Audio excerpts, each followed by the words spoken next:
Hello and welcome back to another episode of this week's watches, and this week we have 11 incredible watches for you guys and girls. As like every week it was more, but we're down to 11 because they're selling before they can make it to this point, so thank you all very much for keeping me incredibly busy. Now, if you are new here at Kibble Watches, we put new watches on the website every single Saturday, 9:30 a.m. They hit the website, this YouTube video goes out, the Instagram stories, the broadcast list announcement, everything's done at around 9:30 a.m. So that way you can head to the website, see all the details. You can see down in the description each watch listed, so you can skip to that specific one. If you're just here to see the incredible Movado, for example, you can go directly to that watch and skip all of the stuff in between. Now, before we crack on with the very impressive watches on the table, we're going to start with what's on wrist, and I'm wearing another beautiful Mido. A lot of great comments on the Mido I wore in the last episode. This is another one from the personal collection that hopefully will not be going for sale. It's a Mido Multi 4 Extra Super Automatic from around the sort of mid to late 1940s, a really early example with a bumper automatic movement and the most incredible dial and patina I've personally ever seen on one. So this is a really special one that I absolutely love wearing. On the smaller side, again, around the 34mm, but I think it looks absolutely great. So now that all of that is out of the way, let's crack on with what you're here to see. And we're going to start with a absolutely incredible 1968 Omega Speedmaster Professional with the 321 caliber, dot over 90 bezel, and it's a reference 145012, an iconic reference. So let's take a closer look at this one. Now, for a absolutely wonderful Omega Speedmaster Professional to start this week's episode, this is a reference 145012-67, and based on the 26 million serial number, the watch actually dates to circa 1968, so a year before that famous moon landing. And what an incredible example we have here today. What you're looking at is a beautiful dial, and the lume throughout the dial and hands is beautifully colour matched to what it would have been originally. It has been re-lumed, but professionally done, as you can see, at some point in its history, and it looks amazing. They've done a really good job. I wish whenever someone would re-lume an old watch, and I get it, it happens, sometimes lume falls away or is completely missing from the hands, and some people don't want that. They want lume still there, or even some people actually want their watch to glow, but they still want it to look old and authentic, and this definitely does to sort of the average Joe. Looking at this watch, they probably wouldn't know, to be honest with you, but obviously looking closely at these things, to my best knowledge, I believe it to be a refinished lume on the indices and the hands, but beautifully done, as you can see. Nice applied logo, as you'd expect at 12 o'clock, hidden away behind that second hand. And as I said on the start of this watch is powered by the famous manually wound Omega caliber 321 behind that screw down case back with the hippocampus proudly stated right there. Signed Omega crown and pushers. These are the original crown and pushers, again, to the best of my knowledge. So it is a little sticky at first, but it does definitely work as it should do, and resets nice and strong. As I say, dot over 90 on the bezel, often nicknamed Don bezel, so you can see the dot is above the 90 as opposed to next to the 90, so really nice bezel.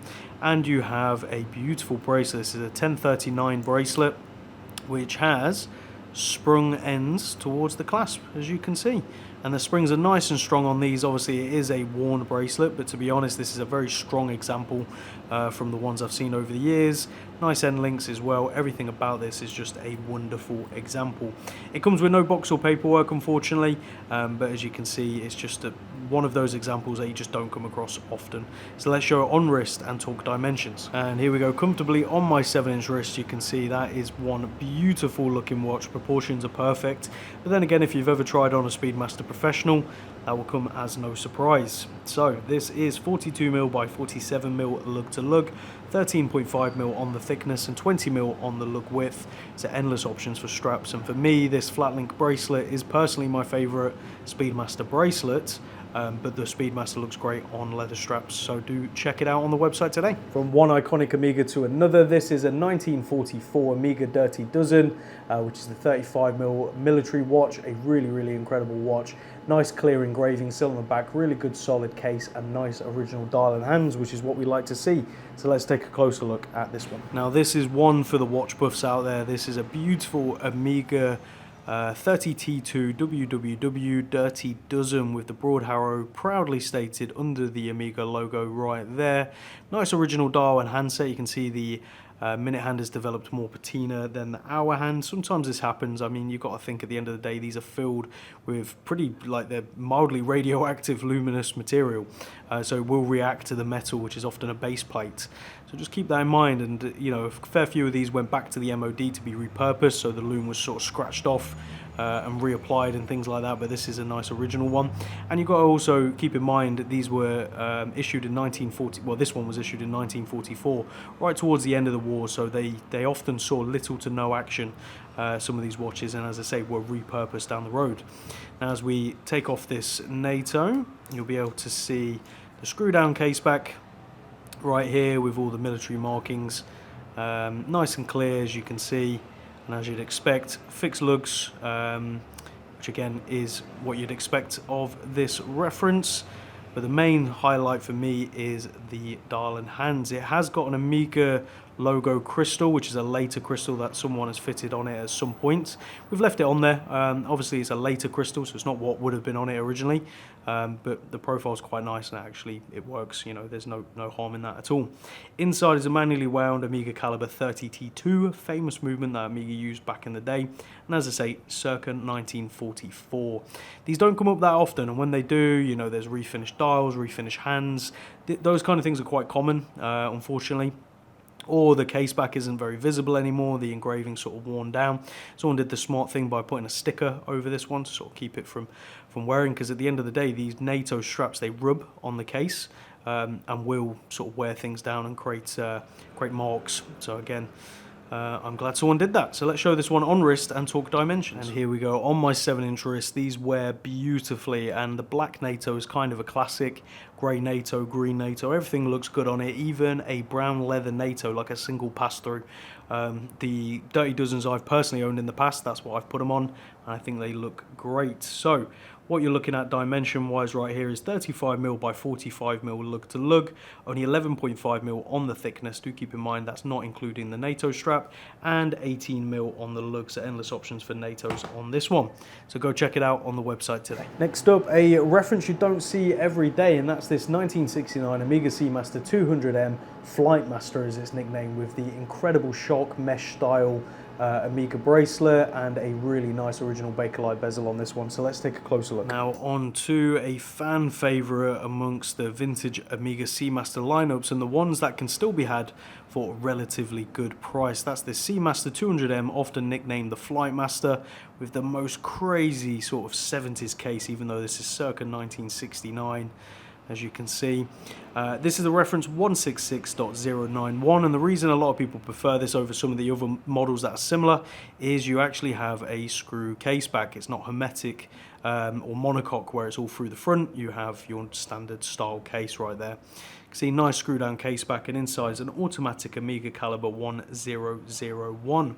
As I say, circa 1969 on this one, and it comes on its very nice Omega mesh bracelet, which looks absolutely incredible. They often call this the shark-proof bracelet, and it's got a seatbelt style clasp. So you see how that locks in, you lift the lever up and it releases it like so, and then you clip it back in again. You've got adjustment on the clasp, and you also have the extra attachment right there, so hopefully you can get a good fit.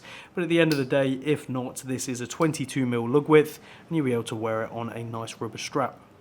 Now that is a service dial and hands, Omega service dial and hands, so it's not the original tritium ones, but that is the original Bakelite bezel. Now something to keep in mind with these bezels, they are quite hard to rotate. Luckily they've got a big profile, so you've got to get a real good grip on it, and once you pass the first point, you'll be able to rotate it like so. So just keep in mind, it's a very tight bezel.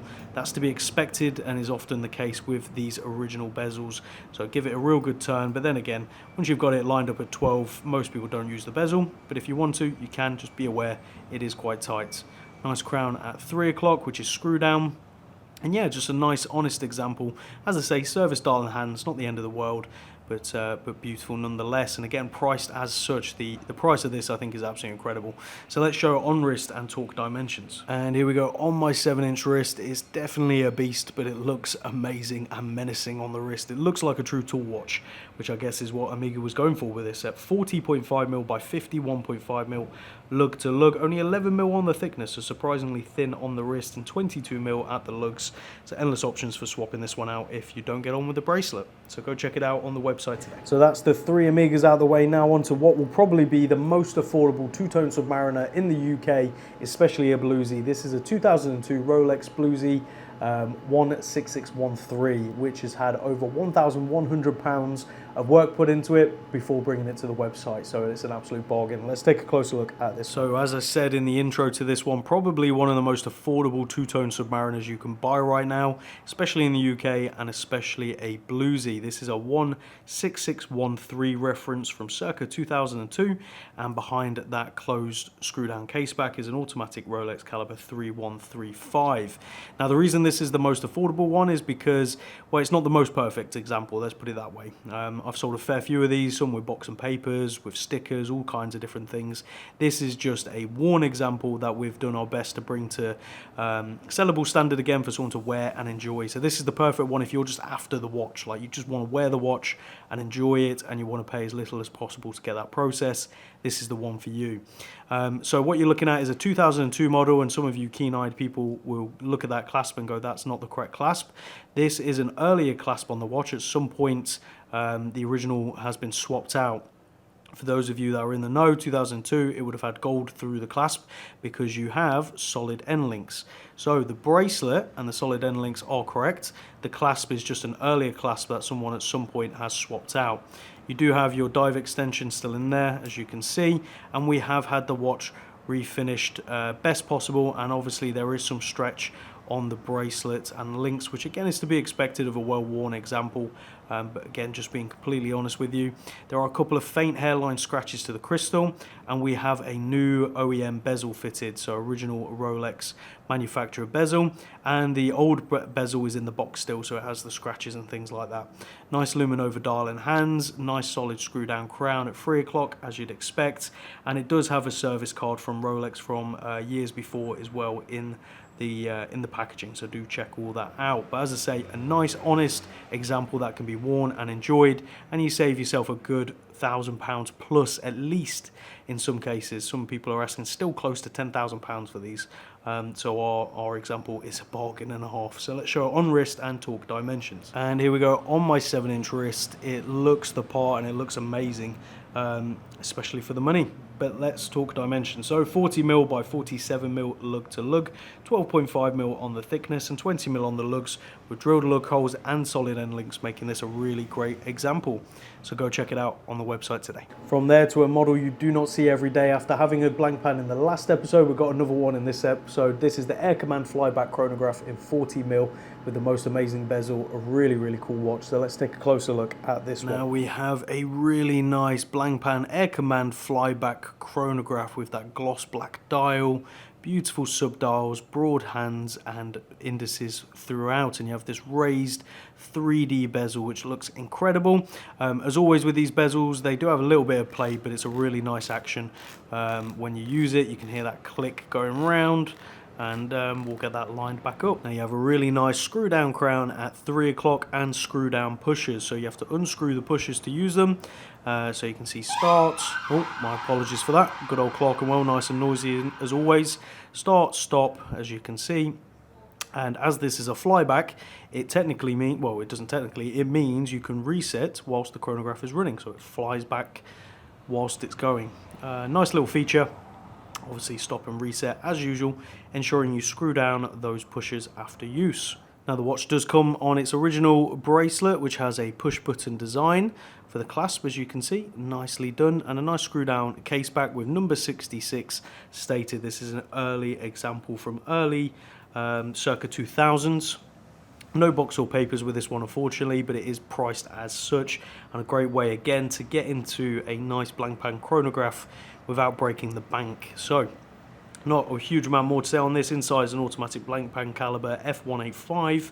I won't bore you with the reference to this one, you can go see it on the website, but let's show it on wrist and talk dimensions. And here we go, comfortably on my 7-inch wrist. As you can see, it looks incredible. The dimensions are great at 40mm by 45.5mm lug to lug, 13mm on the thickness and 20mm on the lugs, so go check this one out on the website today. Lots of models you probably don't see every day in this drop, and this is a Zin 103 ST Classic Chronograph Limited Edition in 41mm with the beautiful white dial and black subdials with the black rotating bezel. Let's take a closer look at this one. Now, for the Zin 103 Classic Limited Edition of just 200 pieces total, this is the reference 103.201. And you can see really nice, simple white dial with black subdials, a black rotating bezel, and no dates present, which is going to be a huge plus for some of you out there, as I know a lot of people have a problem with dates on watches. This one doesn't have one. Nice pump pushers, screw down crown at 3 o'clock, and the classic Zin profile of the case. The watch has been worn and enjoyed, but nothing too major at all. Signed screw down case back as you'd expect, and inside is an automatic Sellita SW510. And this watch is from May 2023 with its box and paperwork. It comes paired on a nice black Zin strap with a Zin buckle, as you can see. And yeah, it's just ready to be worn and enjoyed.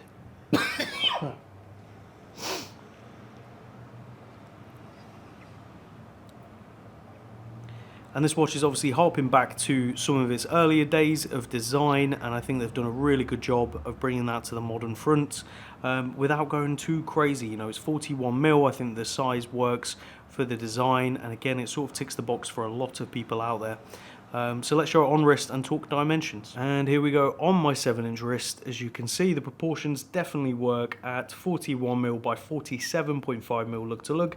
15.5mm on the thickness. Do keep in mind quite a bit of that is that heavily domed crystal adding to the thickness, and 20mm on the lugs. So endless options with a great lug size. So go check this one out on the website today. Now onto a classic Monaco, which is just over £2,000 for an automatic Monaco with service history, full box and papers from 2010. I mean, it's absolutely incredible, really, the value of these watches at the moment. So let's take a closer look at this one. Now, for one of my more favourite Tag Heuer Monacos, especially at this price point, because I think you're just getting insane value for money. As I say, this is a reference CW2111-0 from January 2010 with its box and paperwork. Even has a Tag Heuer service card in there from a previous service, black dial, 3 sub-registers, date down at 6 o'clock, and standard chronograph powered by an automatic Tag Heuer caliber 17. You can see nice signed screw down case back, as you'd expect, original strap and folding buckle with the Tag Heuer logo right there. All very nicely done, stop and reset. Another reason I like this reference is that's an acrylic crystal, meaning plastic. So kind of like the Speedmaster Hesselites of the period, meaning if you scratch it, you can just polish it up and it gives a very nice look to the watch. And again, makes it look more vintage to me. I think they've done a really, really good job with that overall. And as I say, if you're looking for a Monaco, typically the blue, the Steve McQueen, is the iconic with the crown on the opposite side. That's the one most people go for, but the price of those have definitely gone up quite a lot, whereas these, for some reason, have just gone completely under the radar for most collectors. So if you are, like me, a fan of the Monaco, but not so much that you want to spend all that kind of money to get one, you just want to own a Monaco, this is the one I'd go for because it has all the classic design, everything about it, but is kind of under the radar with the black and the price point. So let's show it on wrist and talk dimension. And here we go on my 7-inch wrist. As you can see, that is undoubtedly a Monaco from wherever you're standing, and that's why I love the design of it. It's so iconic and has stood the test of time. This is 38mm by 46mm lug to lug, only 12.5mm on the thickness and 22mm on the lugs. So endless options for this one. So go check it out on the website today. From there to an iconic modern Seiko, I seem to always have one of these on the website and I always enjoy buying and selling them. That's the SPB143J1, a classic Prospex. So let's take a closer look. Now on to a classic and arguably iconic modern Seiko Prospex. This is the SPB143J1 with that gorgeous slate grey dial and matte finished black bezel, which just contrasts beautifully. Date over at 3 o'clock, screw down crown at 3 o'clock as well. The classic sort of 62 mass case shape we've all become familiar with, and a nice fruit link bracelet with a push button clasp as you'd expect. Signed screw down case back, which has got scratches on it. Unfortunately, someone At some point in this watch's history has opened that watch, probably to regulate. A lot of people at home watch these videos on how to regulate your watch yourself, because Seiko are notorious for having quite a wide range of tolerance, meaning you know, plus or minus 40 seconds isn't actually the end of the world for Seiko and their tolerances. They would deem that acceptable, whereas some collectors do not, so they open it up and regulate it themselves. But if you've not got the correct tools, please don't try, otherwise you will scratch the case back as someone has done on this occasion. But at the end of the day, in my opinion, it doesn't affect the wearability of the watch. It's priced as such, and you know, it's on the case back, you don't exactly see it. The rest of it is completely fine. So as I say, reference SPB 143J1 with an automatic Seiko caliber 6R35 inside, and the watch is from circa 2020s with its box and paperwork. Its card is unsigned, which isn't uncommon. At the end of the day, you're relying on someone at the shop bothering to fill it out, and having worked at retail myself, the amount of people who just give someone a receipt and that's their warranty, so it doesn't surprise me anymore. But let's show this one on wrist and talk dimensions. And here we go on my 7-inch wrist. As you can see, this is 40.5mm by 47mm lug to lug, 14mm on the thickness and 20mm on the lugs with drilled lug holes to make strap changing nice and easy. So go check out this one on the website today. Now on to a really special watch. That's this near new old stock Movado Tempomatic in gold plate with its original box as well.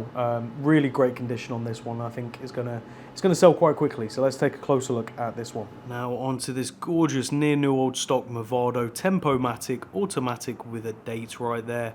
Nice tritium hands and tritium dial with those lume plots perfectly intact, and that silver dial is concaved, so it plays with the light effortlessly. As you can see, the printed logo at 12, just all nicely done.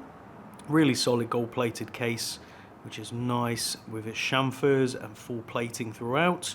Signed crown at 3 o'clock, as you'd expect, if I can get that in focus, and a signed screw down case back with sub C stated right there as well.